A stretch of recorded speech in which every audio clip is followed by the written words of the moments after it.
Good afternoon, ladies and gentlemen. We shall start our real estate and infrastructure panel. And I will introduce the panelists at this discussion. So these are Nick Cotton, the managing director at DTZ, a global real estate services company. John Crockett, a managing director at Kiev Real Estate Recovery Fund. Jock Mendoza, System Capital Management Director, International and Investor Relations, and also Volodymyr Pavlenko, lawyer and head of legal practices at KPMG. First, I'll give a word to Nick Cotton, DTZ.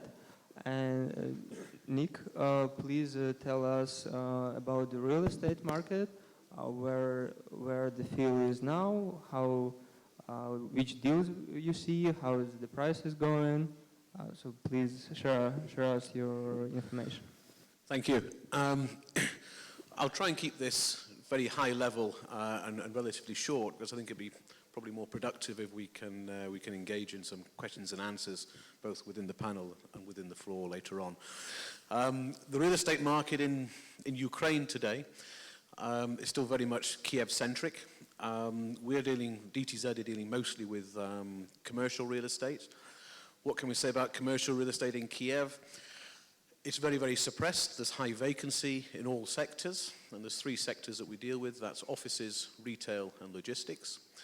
But it's not all a black story. If you look at the office market, although vacancy is now 22% in the market, when we look at the analysis of the figures, there's actually 100,000 square meters of more office space occupied today than there was on the 1st of January 2014. So that vacancy has been driven by a lot of legacy delivery that was commenced prior to 2014. That's driven up the vacancy. There has been pressure, obviously, on rents through vacancy, but also through economic factors, and that's pushed down the rents. But in terms of the actual activity of business and offices in Kiev today, surprisingly, it's more than it was 2 years ago. And I think that really demonstrates the dynamic that remains in the market in Kiev in offices, and particularly in the IT sectors, pharmaceutical sector and agriculture. That's where we're seeing most of our activity now, and with a real weight towards IT development. Staying on offices, where else in Ukraine? Lviv is now extremely active in offices. We've been working on three speculatively commenced office developments in Lviv. And quite frankly, that's more than we're seeing today in Kiev. And a very, very, very strong IT sector in Lviv that is growing very, very quickly and taking a very, very proactive approach through the creation of the Lviv IT cluster towards the creation of a very vibrant market there.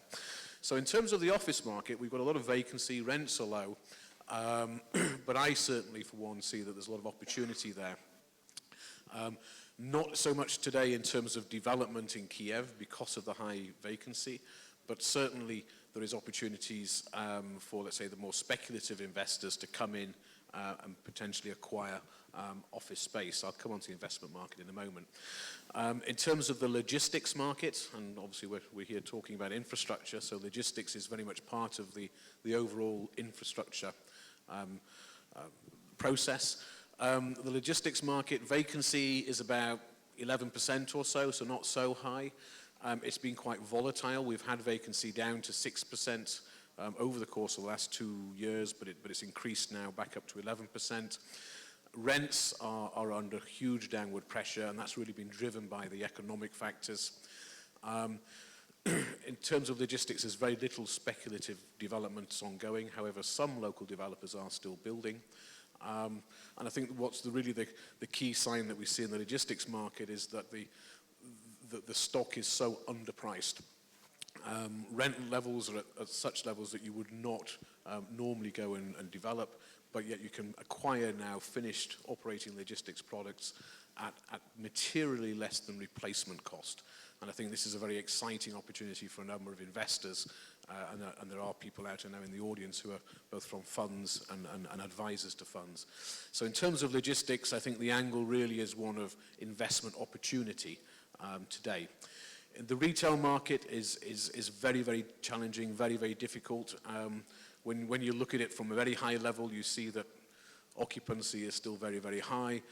Most of, or a good deal of that occupancy, and particularly in the older schemes and the schemes that aren't as well positioned within their markets, has been driven by the landlords having to accommodate with massive rent cuts, many tenants on turnover rents only, huge capital contributions to fit out, and basically landlords doing all that they can to keep tenants in occupation almost at any cost.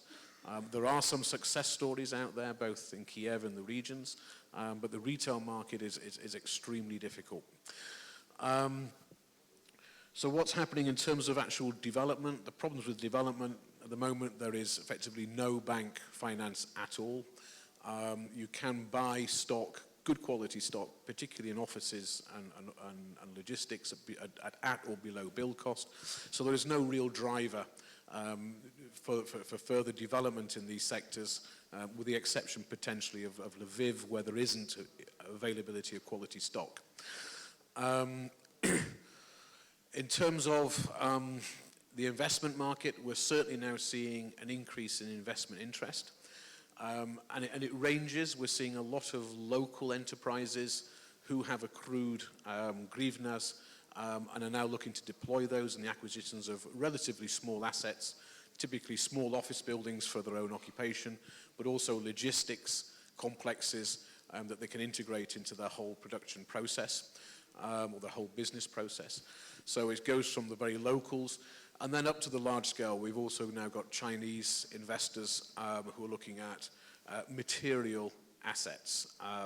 And these investors will be coming in both, if you like, at the corporate business level, looking at investing into manufacturing or the like, and then often tagging on to that an investment into real estate to diversify the entry into the market. Very early days, but some very, very real activity from those. As yet, although we had a lot of North American interest 6 to 9 months ago, that seems to have quietened down. European interest as yet remains pretty elusive. So we remain to see what's going to happen in those areas. So all in all, I think we've bottomed out. I think capital values are at historically low levels. Rental levels are at historically low levels. The opportunities are there. The availability of debt is going to be very important to attract certainly European investors, and that remains elusive. There's going to be reliance on such organizations as the IFC, the EBRD, IRC, to provide development finance where there is qualification for that, and it's going to be essential to make any speculative development or bespoke development even viable in the short to medium term. And I think that just about sums a high-level summary. Thank you, Nick. Then we'll ask John Crockett, Managing Director at Kiev Real Estate Recovery Fund. Please share why you launched this fund, which benefits you see from the current market state, and how do you see investors coming into your fund? How is it going? So please tell us. Sure. We're a residential-only fund. We focus on small one-off apartments in the center of Kiev. I guess Nick had a pretty good way of looking at what we do. We're Kiev-centric only. We're not buying in Lviv or some of the other smaller cities. We buy, we renovate, and then we rent. We think it's an excellent market opportunity right now to do that, and we're finding a lot of value in the center. Kiev-centric to us really means really right in the center, around Zolotoy Vorota, the Golden Gate, maybe out to Pechersk, Lipki potentially, and Shevchenko. So we have pretty specific target. We have a pretty specific target market that we're looking at. And we're finding pretty good value here. One of the funny things about the residential market that a lot of you guys might not know or might not be fully aware of is the fact that there's no mortgages, there's very little, if any, property taxes, and generally low maintenance and carrying costs. So what does that mean? It means a lot. Even in the situation we have now here in Ukraine, which is obviously quite difficult, as everybody's aware of, that there's still not as many motivated sellers as you might think, particularly in the areas in the historical center of Kiev, where we like to buy and we like to rent. Prices still have maintained their value and haven't dropped quite as much as they have in the perimeter or the peripheral part of the city. In terms of what we do, we try to buy at a decent value. We renovate, hopefully within $500, give or take, a little less, a little more, depending on the renovation style we choose. And then we try to rent to diplomats and the expatriate community. That could be anybody from the embassies to NGOs to local corporates. But as everybody knows here, the corporations of the expat community in terms of the corporates has really abated a lot, and there's not as many of those guys left just because the business has slowed down. But where we do find some pretty good rental demand is in the diplomatic community. And maybe one thing one place I might differ, I guess, a little bit with what we're experiencing in our small market segment is the fact that we're seeing kind of a pickup in rents. And I guess kind of post-Maidan or whatever, there was basically kind of a rule of thumb that rents had kind of dropped around 40%, I guess, in general, at least in the residential markets. And we're seeing a lot more demand this year compared to last year in terms of diplomats and some new foreign executives coming in. And we hope that'll continue as we go on into the summer, and you have the June, July, August months, which tend to be kind of when a lot of these foreign companies and institutions and embassies tend to roll their people. In terms of what we do and our return hurdles, it's around 30% in terms of IRR. We're pretty optimistic about hitting those numbers. We think prices, switching to prices, I guess they bottomed out from what we think right now. We're kind of, if you go back historically, prices are down 60-70% depending on the location in the city from where they were pre-crisis. Pre-crisis, I mean, I guess the real crisis, not Maidan, but back in 2007, 2008, where you had some price levels here of up to 10, 12,000 per square meter in the very central areas and in Lipki. But now you're seeing a lot of property kind of be anywhere from, seems like when we look at brokers and when we look around the market in general and talk to our agents, it's anywhere from 2,000 to 2,500. We're trying to buy within that and get kind of one-off deals, which means we're slow and steady. But right now prices are kind of on average around 2,000. I'd say in the markets we target. And I guess in terms of rental, like I'm saying, rents are probably, I'd say probably come up 10-15% in the last 6 months. It's been sort of slower market in January, February, obviously, but we speak to a variety of brokers. They've said that things have gotten better. They're expecting a big summer. And that's kind of where we're at there. Let's see here right now.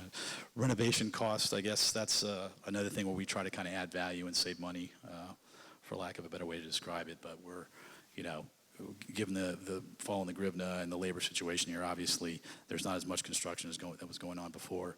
And you can obviously save money renovating it, with the crews that are out there doing the construction and the renovation and the either on the building side or the one-off apartment side. There's a lot of people looking for work. So and with the fall in the hryvnia, that's makes us pretty cost competitive. In terms of financing, we're all equity financed right now. I think there's not a whole lot of lending or borrowing going on right now in Kiev, as everybody's aware of. Banking sector is pretty tough. From what we understand, you could potentially borrow from certain banks here in hryvnia. There wouldn't really be any hard currency lending in dollars or euros, but you could potentially lend in, at a low kind of loan to value in the 20% kind of range, which to us is not attractive. So at this point, that market is pretty shut down for the most part.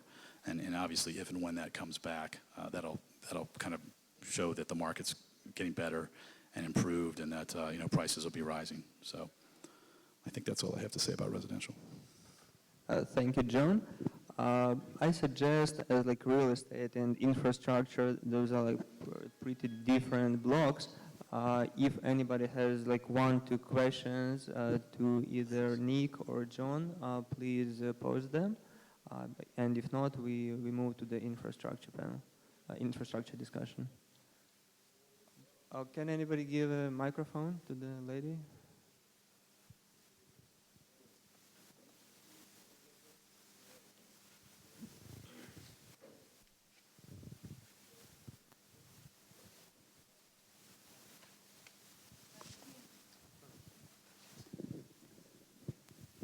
Hi, my name is Denica.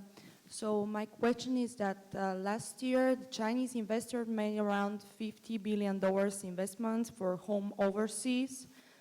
So what do you expect? What is the opportunity with the Ukrainian market? Do you expect them to start buying here really actively?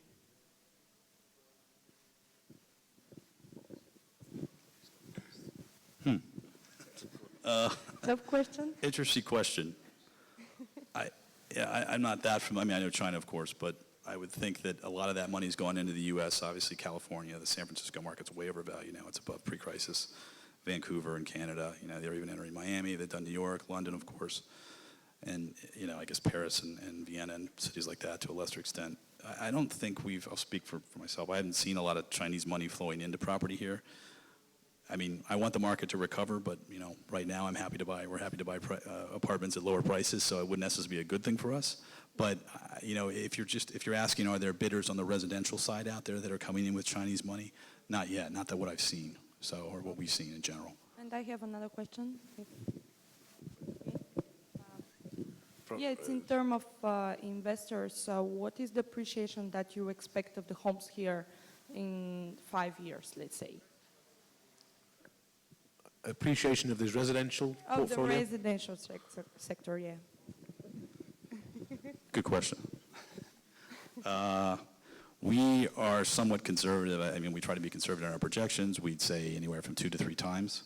I mean, when you look back, that's kind of, that's it's post-crisis, post-old crisis, whatever you want to call it. Back when Lehman and Bear went under in 2008. Pre that time in Kiev, prices were, like I said, 8,000, 10,000 in the center, sometimes more. In terms of where they, from that point, they dropped. But when you look at the statistics, and another thing here, just a backdrop, is it's very difficult to find residential statistics here. We don't have Zillow and Trulia and all these things like you have in the U.S. and the U.K. So where do you find the data? Well, I guess, do you guys have any of that? Or? No, yeah, right. Sorry. I don't want to throw you under the bus, but we haven't seen it. The only guys that do have it are brokers, and their data is kind of spotty. So, yeah. In terms of the residential market, I mean, we deal with the residential market in that we're valuers for a lot of the development companies, and that's about as far as we get involved. We're not involved in transactions. But if I look at the residential market from, let's say, the perspective almost as a layman, when I look at other cities, whether it's, London is an exception, so is New York, but let's say you look at something like Amsterdam or Berlin, etc., you'll find that there's a huge variance between capital residential values in the city centre and those in the peripheral areas. You may be looking at something times 5, 6 times value difference, yeah? But I've seen, and that used to be the case in Kiev, but what I've seen over the course of the last sort of 3 or 4 years is that there's been real compression of values. Yeah, they've all come down, but what I've seen is that the values in the center have come down disproportionately to the values on the outskirts. Yeah, so that now there's not a huge difference. Maybe 1, 2, maybe 3 times value difference between the city center of Kiev and, let's say, Kharkovsky and so on and so forth. You would normally expect to see a much broader variance, and I think that's an indicator. And as I say, I mean, we couldn't rely on that in evaluation or even in a business plan, but I think it's an indicator that there is real pent-up opportunity in the city centre to see real capital growth, because there should be. You know, people will ultimately pay a material premium to be in the city centre to being in the outskirts, and that's not being reflected at the minute. So I think John's going to be a multi-millionaire before long. I hope so. Thank you. I absolutely agree with that, and that's our business, our investment thesis. But I mean, getting back, I mean, there's not a lot of data. You know, I think prices were. If there was an IMF study that we have in our presentation that basically said I think Ukraine in 2014 was the #1 country in terms of losing real estate value. It was down 70% on average. Last year, I think it was #2. So there's a lot of bounce back coming eventually. It's just you can't really time it right now. We have kind of a 4 to 5 year exit window, but given our returns, we're happy. You know, we're pushing 10% plus on our rental returns in general. We're targeting that at least. So we're happy to kind of hold and buy and hold and rent until we see the turnaround. But what we have in our model and what we project is at least if you're all in at 2,000 or 2,200 per square meter in dollars. And by the way, all property in general here is priced in dollars, in the center at least. We're looking at up to 4,500, which is, in line with what you saw after the first crisis back in '08. And then, after Maidan, obviously things just fell through the floor. But, there should be a bump back. But right now, nobody has a crystal ball and can tell you exactly when that's going to happen. Okay, thank you, John. Any additional questions? Please give a microphone to the guest.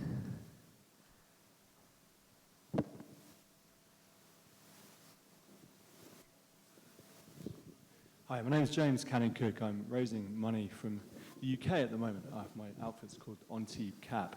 Two questions. The two questions that investors have for me about Ukraine is the interest rate environment and corruption. From the panel's perspective, what's the chances of, given that interest rates are the biggest driver of real estate prices, I would argue, what's the chances that interest rates are going to stay in the high double digits for the next 5 years? Inflation and political risk attached to that. And the second question is, in the panel's experience, how much in the commercial sector and the residential sector have you experienced personally graft corruption, and what effect does that have on your businesses? I'll take this one, John, thanks. When will interest rates change? I mean, goodness, I don't know. I'm not a banker. I'm not an economist. The market is still moving ahead today with basically very, very little level of debt. In terms of development and acquisition, people that we see are acquiring certainly commercial assets very much out of equity, and the developments that we're seeing ongoing are also being developed almost purely out of equity. So it tends to be slow development. Put a floor on as and when you can afford it, with no real target in terms of delivery dates. Talking to the bankers, and we do talk to bankers sometimes, it seems that their main concern is that their deposits are on very, very short term. People are putting deposits on, 3 months or so, 6 months or so, and they're saying, look, we can't lend 15 or 10 or $20 million on a 5-year loan. We can't do that once we've got such short-term deposits. Now, that's a question for bankers, and I don't think we have any bankers here.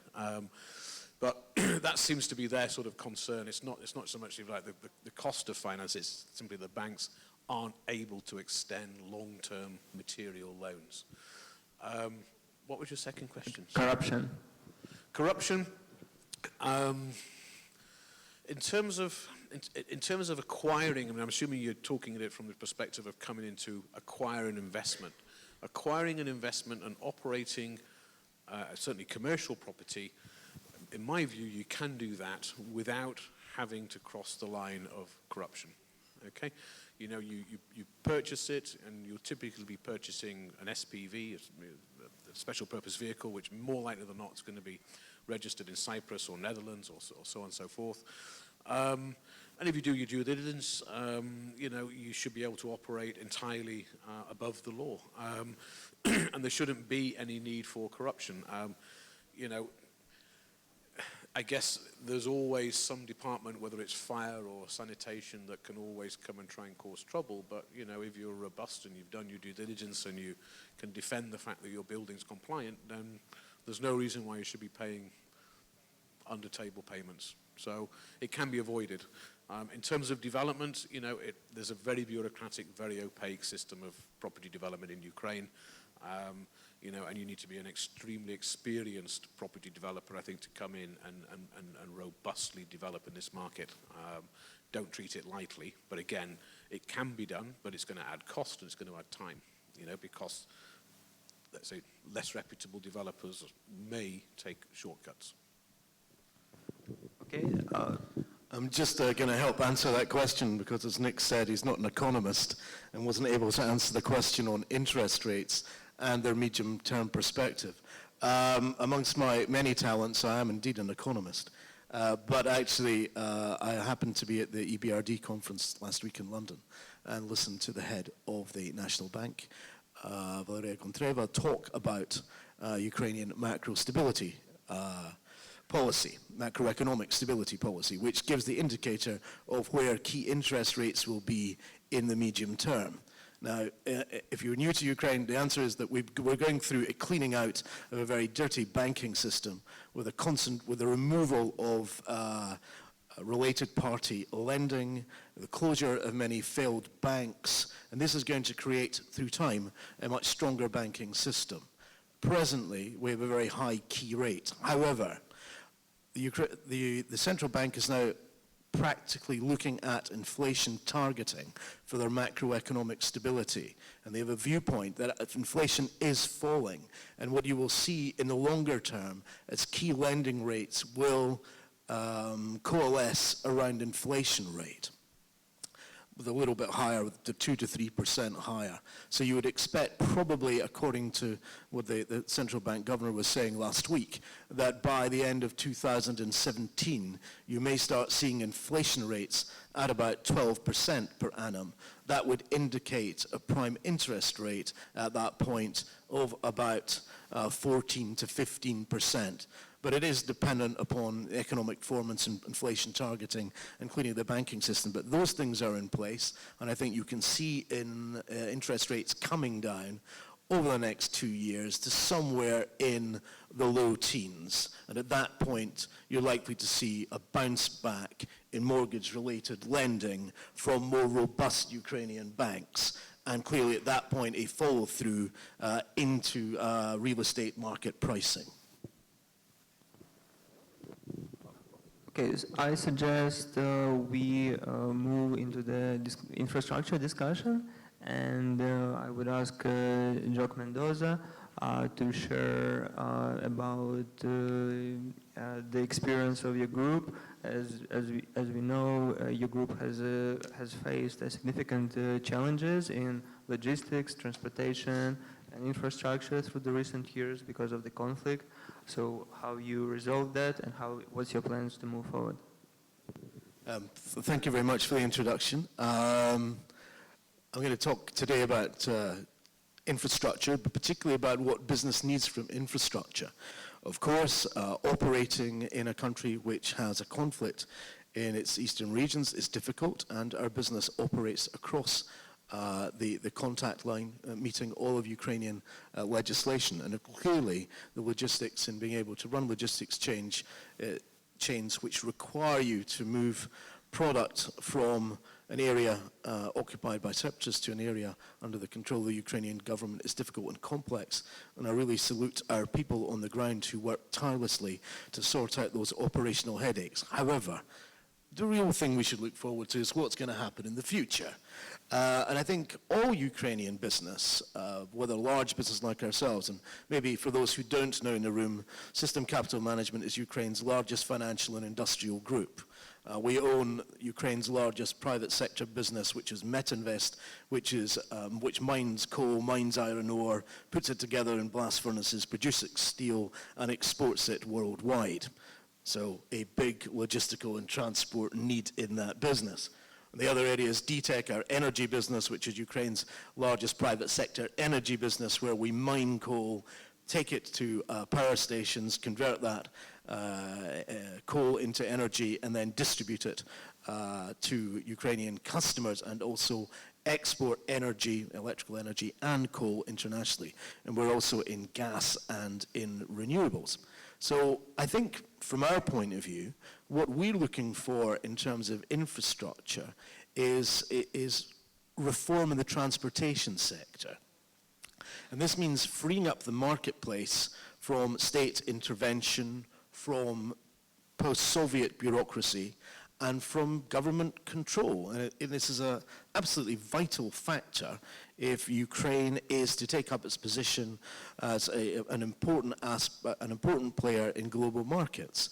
And I think the transformation of infrastructures is absolutely a necessity for Ukraine's long-term economic future. Now, we're a big stakeholder in this, as I've said, from our businesses. 23% of all cargoes that flow through Ukrainian ports come from System Capital Management Group. We're also a major customer of Ukrainian railways, because the way in which that cargo either gets to the Ukrainian port or is from the port to our business is through the rail infrastructure. So efficient and effective infrastructure is key to the success of our business and to the future economic livelihood of our 300,000 employees across the nation.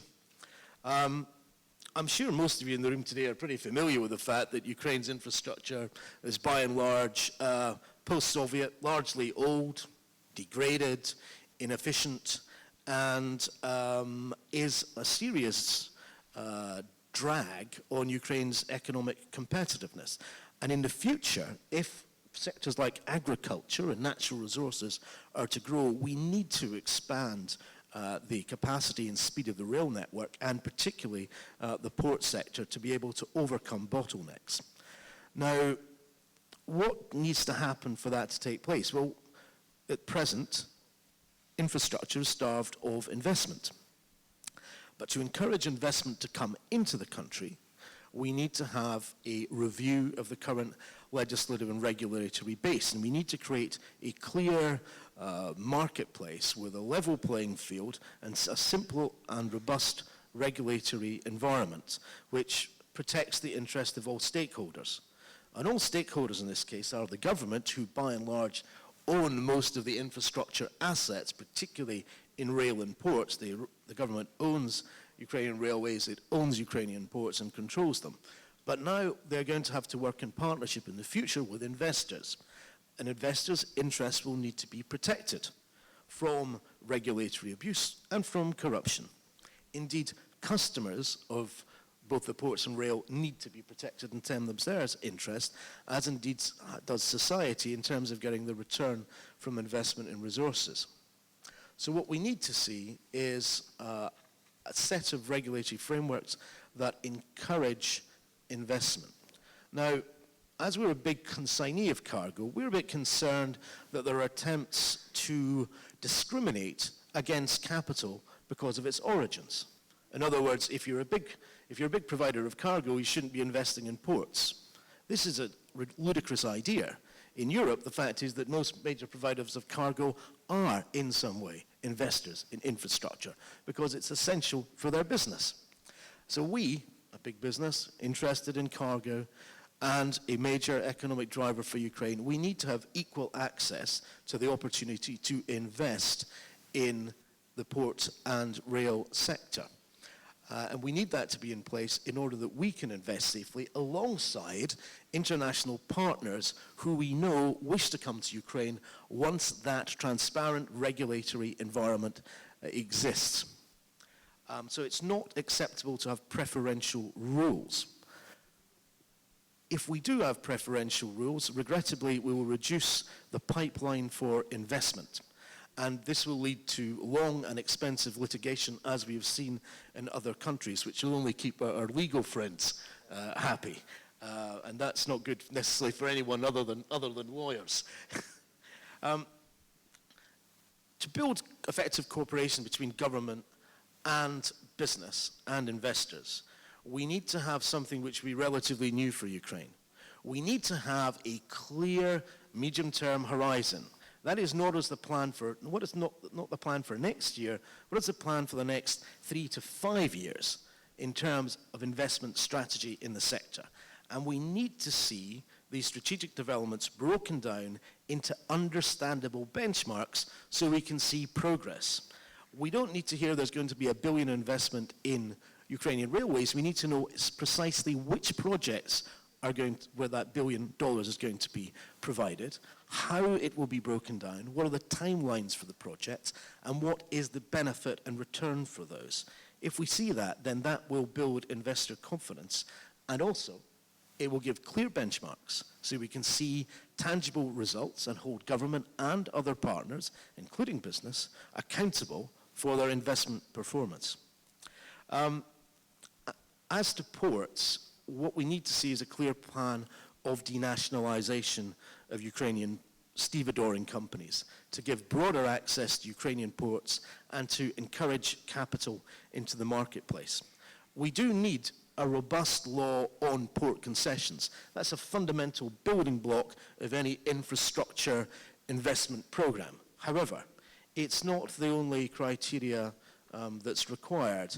We need to understand also what is the objective that the government has in mind in terms of expanding port capacity that meets both demands of exporters and importers. And we need this action to take place quite quickly, but otherwise we're going to reach bottlenecks in terms of Ukraine's ability to export key products essential to the economy like steel or coal or iron ore or grain. Another area that requires reform is transportation rates. These need to be pegged to a clear formula so to avoid political interference in terms of the setting of tariffs, which regrettably happens at present. And importantly, it's not about whether it's the port rate or the rate for freight transport on rail. To harmonize port and rail transportation tariffs to ensure that Ukrainian transportation costs are competitive with world markets. For example, at present, I could tell you that the cargo through Ukrainian ports has fallen. It's also fallen through Russian ports.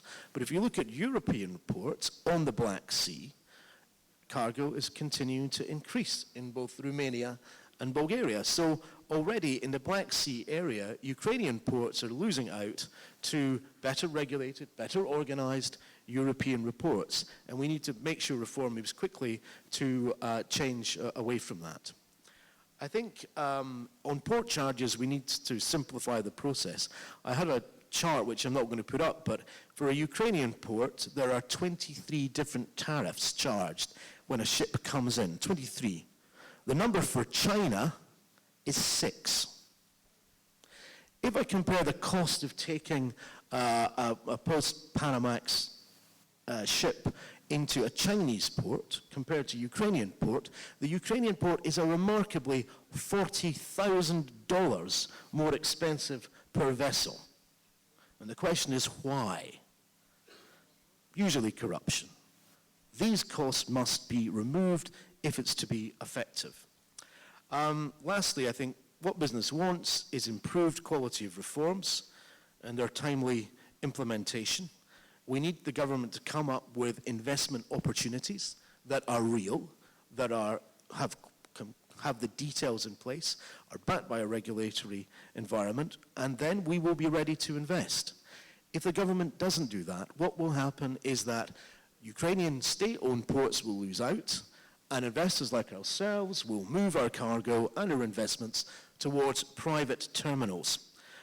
So I think it is a matter of urgency that in the transport sector, both in rail and in port, that the government act now, or they will have a failed opportunity to be a partner in the revolution of Ukrainian infrastructure. I understand that the transport minister, who should have been here today but isn't, because I understand quite rightly he's with the Prime Minister in Odessa, looking at the problems close up, and that's good that they're doing that. But I understand the minister has many challenges. He has to overcome a Soviet-style bureaucracy and decades of mismanagement, and we know that won't happen overnight. But we, as a large business, and I'm sure other Ukrainian businesses and international investors, will be ready to play our part in improving infrastructure and in opening up Ukrainian markets and Ukrainian exports to play a crucial role as part of the global integrated economy. Okay, thank you, Jock. Now, please transfer the microphone to Volodymyr. Volodymyr represents company KPMG. So, Volodymyr, please tell us about which structures of financing the current legislation allows and any changes you foresee in that direction. I'll speak Ukrainian, dear colleagues. Hopefully you will be able to understand me. And my presentation will be in development of the previous speech. I'm a lawyer and going to talk about law. And we require investments, and whatever we need to guarantee the rights of investors to make sure they are investing into infrastructure objects as well. And how are we guaranteeing these rights? When we are talking about PPP, the key word is partnership. But is it really effective and efficient for the investors? When they invest into Ukraine, so they are not able to count on repatriating their income, their dividends. And there are some changes in the legislation, but there are problems. The first problem is following. When investors invest into projects, so they are not able to get the title when PPP projects happen. And so investor only hopes that eventually they'll return their investments back. But there is a risk that investor will be willing to exit the project, and the tariffs may be increased or decreased, and investor won't be able to get this investment back. And then the question is how to get it back. When investor will build a new port, and who will guarantee the return of investments? The government is not guaranteeing it. That's the major risk. Second problem, when investor wants to exit the project earlier than planned, you have to announce new bidding. Even there is another investor ready to do so, you have to start bidding procedure from the very beginning, and it takes a lot of time, and we are not able to use resources. And then how these disputes can be regulated in court. Judiciary problems. PPP pretty often happens via Ukrainian entities, and beneficiaries of these entities are non-residents, and such disputes are not solved in the court of arbitrage but in the Ukrainian courts. But investors trust international arbitration more, and in case they are not able to do it, that's additional obstacle for investors. And one more, the disputes with respect to real estate only can be reviewed in Ukrainian courts. About real estate, it's not only about the title of the property, but it can be some lease agreement or whatever. And such very broad wording is actually makes it mission impossible to review it in the courts that are trusted by the investors. We need to allow this international arbitration procedure. We need to amend legislation, and some of the projects and drafts are finalized. Will the Parliament adopt these amendments or no?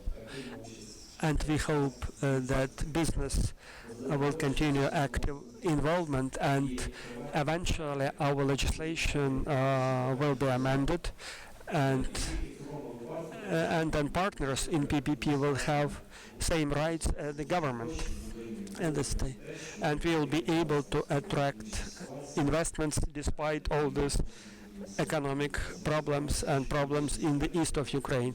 And hopefully these changes in the legislation will allow investors and the whole Ukraine to have better life. And I'll be happy to respond to your questions. Let's hope for the better. Thank you, Volodymyr. If anybody has a question, is it to Volodymyr or to Jock? Please.